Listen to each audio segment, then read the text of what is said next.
नमस्कार दोस्तों, मैं आपके लिए एक और वीडियो लेके आया हूँ वाटर कूल्ड चिल्लर पे। वाटर कूल्ड चिल्लर में बेसिकली हम मेन डिफरेंस जो होता है वाटर कूल्ड और एयर कूल्ड चिल्लर में, वाटर कूल्ड में हम जो कंडेंसर का टेम्परेचर को रिमूव करने के लिए वाटर का यूज़ किया जाता है, और एयर कूल्ड में हम सिटी फैन के थ्रू ही एम्बिएंट एयर में जो रेफ्रिजरेंट होती है कंडेंसर की, उसके थ्रू हीट रिमूव कर देते हैं। तो ये मेन डिफरेंस है। Let's start. Water cooled chiller is a machine that remove the heat from the liquid via vapor compression and absorption refrigeration, and this liquid can be circulated through the heat exchanger to cool the equipment with the processing water. तो basically जो भी चिल्लर होता है, water cooled चिल्लर होता है, वो हीट रिमूविंग मशीन होती है। हीट रिमूव करती है from liquid via vapour compression और ऑब्जॉर्प्शन से। और जो हीट जो चिल्ड वाटर होता है, जो कि हमारा एचूज होते हैं, एयर हैंडलिंग यूनिट, जो एयर हैंडलिंग यूनिट के थ्रू फ्लो हो गए और एयर के कांटेक्ट में आके एयर चिल्ड वाटर के कांटेक्ट में आके प्रोमाइसिस को चिल्ड एयर प्रोवाइड करती है।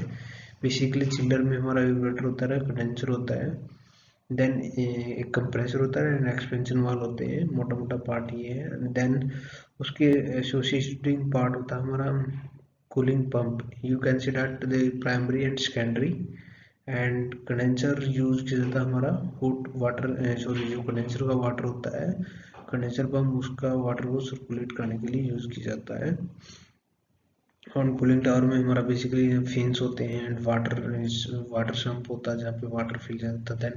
देन एक सिटी फैन होता है जिसके थ्रू वाटर जो हॉट वाटर है वो चिलर से हॉट कैसे होता है, जैसे कंप्रेसर गैस को हाई कंप्रेस करके हाई टेम्परेचर हाई रेफ्रिजरेंट के थ्रू कंडेंसर में से फ्लो करता है, जिससे कंडेंसर वाटर के थ्रू कांटेक्ट में आके गैस से टेम्परेचर को गेन कर लेता है। देन वो कूलिंग टावर के थ्रू एम्बिएंट में एग्जॉस्ट कर देता है। तो स्टैंडर्ड ऑपरेशन प्रोसीजर क्या होता है चिलर का, वो हम इस वीडियो में कवर करेंगे। सेफ्टी जो चिलर की क्या होती है, अदर एसोसिएटेड पंप जैसे primary, secondary, condenser pump and cooling tower का क्या क्या फंक्शन होता है, बेसिक के बारे हम इसमें चिलर के बारे में आपको एक्सप्लेन करेंगे। उसके SOP and safety of chiller and other associate. Standard operating procedure of chiller क्या होता है, प्री चेक क्या करनी चाहिए में चिलर को। To ensure the proper supply, it means voltage, frequency, जो हमारी मोटर के यानी चिलर के नेम प्लेट पे मेंशन है इक्विपमेंट के। Check lubrication oil level on side glass of chiller compressor. अगर हमारे चिलर कंप्रेसर में साइड ग्लास है तो हम उसका ऑयल लेवल चेक करना चाहिए। And ensure that the panel of chiller always energized even though the machine is not operated, because all temperature must be maintained between the 110 to 116 degree Fahrenheit. Unless the temperature of a machine is achieved, the machine will not start. तो basically जो भी chiller है को का panel हमें 24/7 energise रखना चाहिए ही हम कहें उसको ऑपरेट कर रहे हैं या नहीं कर रहे हैं। बिकॉज जो भी कंप्रेसर का ऑयल का टेम्परेचर है वो 110 और 160 के बीच फ़ारेनहाइट के बीच में हमें मेंटेन करना, अदरवाइज चिलर स्टार्ट नहीं होगा और unsafe oil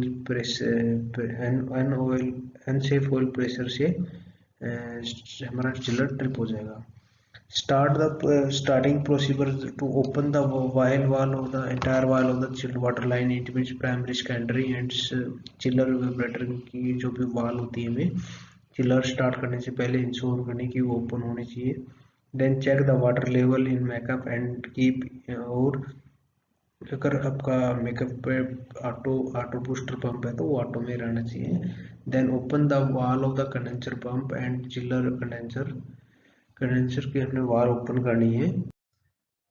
Start the condenser pump as well as primary and secondary pump, and check the water level in the sump pump of the cooling tower and maintain the water level in sump if required, and start the city fan of the cooling tower to maintain the condenser temperature of the chiller as per design।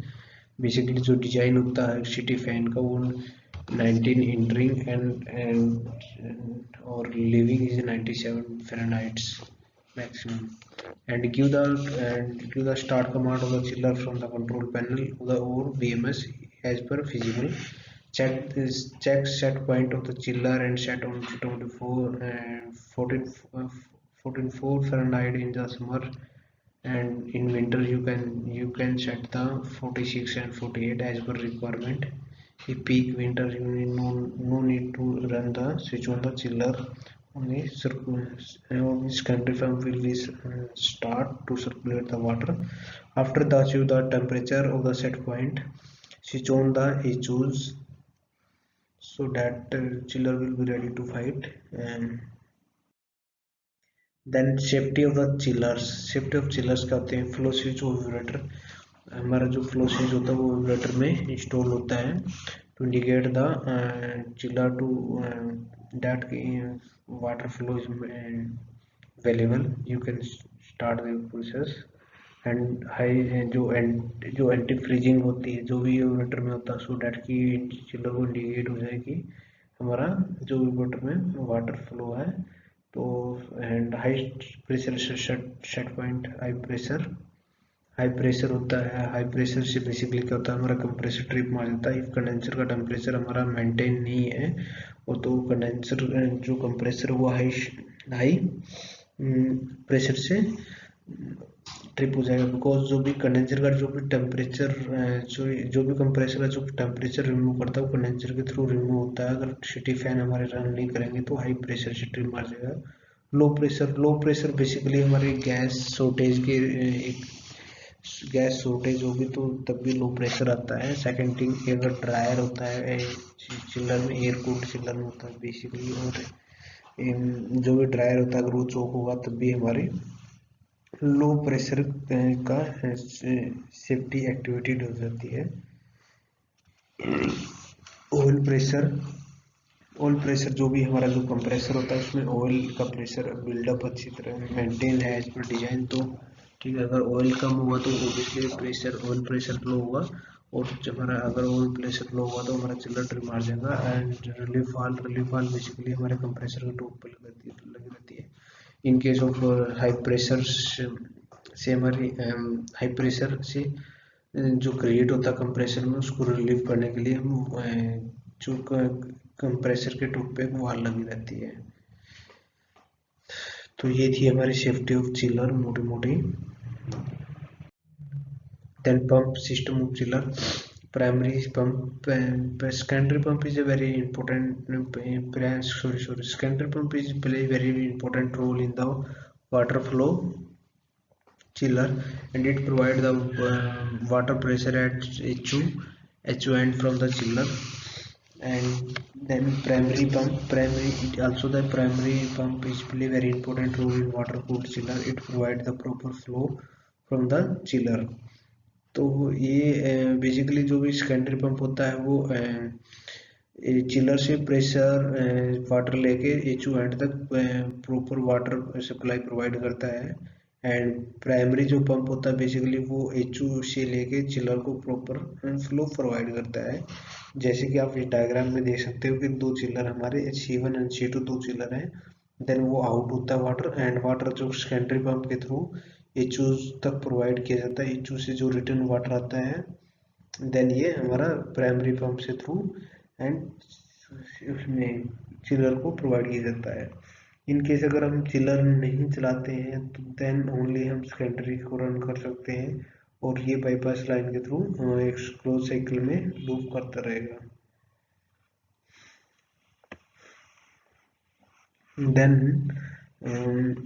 तो HO यहाँ से heat जो भी है जो भी chiller में heat आती है बेसिकली जो HO होते हैं, HO के थ्रू हमारी हाई टेम्परेचर का जो वाटर आता है वो देन प्राइमरी के थ्रू चिलर को चिलर से उसको टेम्परेचर डाउन करके सेकेंडरी के थ्रू ऊपर सर्कुलेट कर देता है।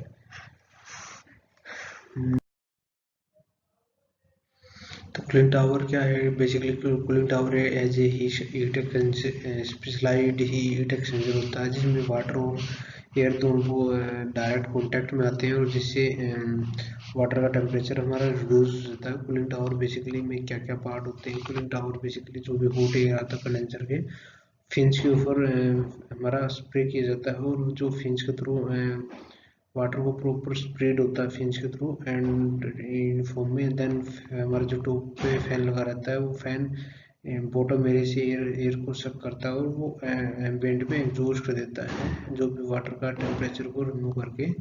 तो इससे ना जो भी हमारे एयर और वाटर दोनों प्रॉपर कॉन्टेक्ट में आते हैं। तो ये बेसिकली कूलिंग टावर का वर्किंग प्रिंसिपल है।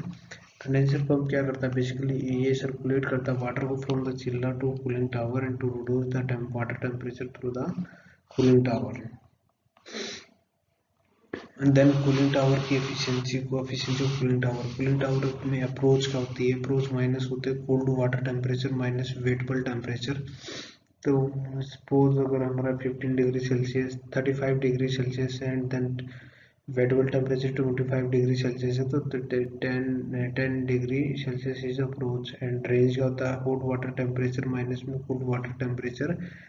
तो basically for example 42 degree Celsius minus में 35 डिग्री सेल्सियस इस दोनों का डिफरेंस जो 7 डिग्री सेल्सियस आता है वो रेंज कहलाता है। कूलिंग टावर की एफिशिएंसी हम कैसे मेजर करते हैं?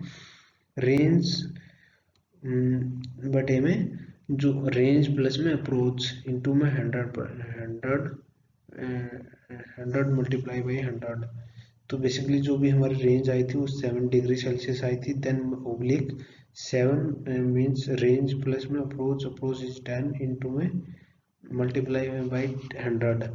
तो जो भी इसके इस फॉर्मूले के अकॉर्डिंग जो भी हमारी एफिशिएंसी आ रही है 41.17% जो एफिशिएंसी आती है कूलिंग टावर की सॉरी इस डाटा के अकॉर्डिंग ये हमारी एफिशिएंसी आई है।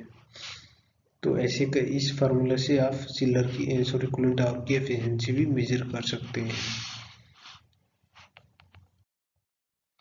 दोस्तों ये थी मेरी वीडियो वाटर कूल्ड चिल्लर पे। होप आपको पसंद आई होगी। अगर आपका कुछ सजेशन है तो प्लीज़ इनबॉक्स में ज़रूर शेयर करें सो डैट मैं आपके जो भी डाउट हो उसको क्लियर कर लूँ।